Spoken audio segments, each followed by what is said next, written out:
تحية خاصة طبعا من عروس البحر الأبيض المتوسط في اسكندرية لكل الجماهير اللي سمعاني وجماهير الأهلي. وخبر جميل بصفقة جديدة للنادي الأهلي الفلسطيني أسد الحملاوي.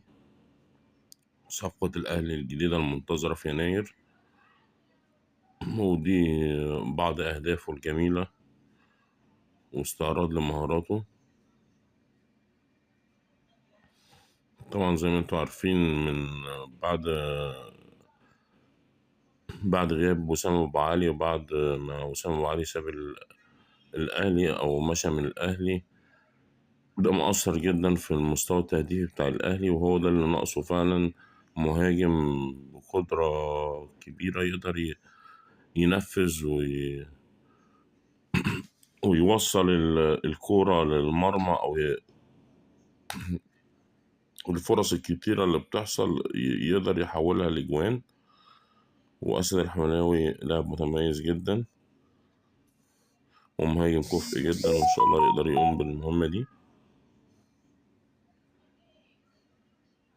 وتكون صفقة من العيار الثقيل وتعيد للأهلي الاستقرار مرة تانية.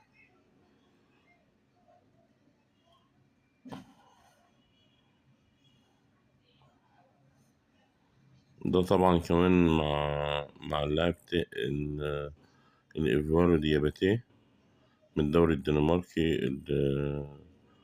اللي رشحه المدرب بيستروب، برضه لاعب مهاجم متميز. فهيبقى عندنا 2 مهاجمين في الأهلي متميزين جدا، يقدروا يحولوا الفرص الكتيرة اللي بتيجي للأهلي لجوان، وهيفرقوا معايا جدا في الفترة اللي جاية.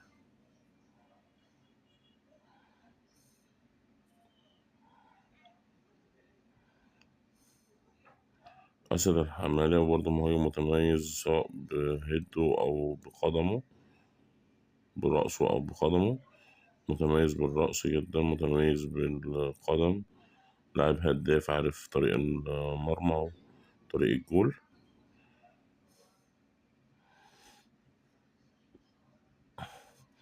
وطبعا عشان يوصلكوا فيديوهات حصرية تانية جديدة، يا ريت ما تنسوش لايك وشير وسبسكرايب.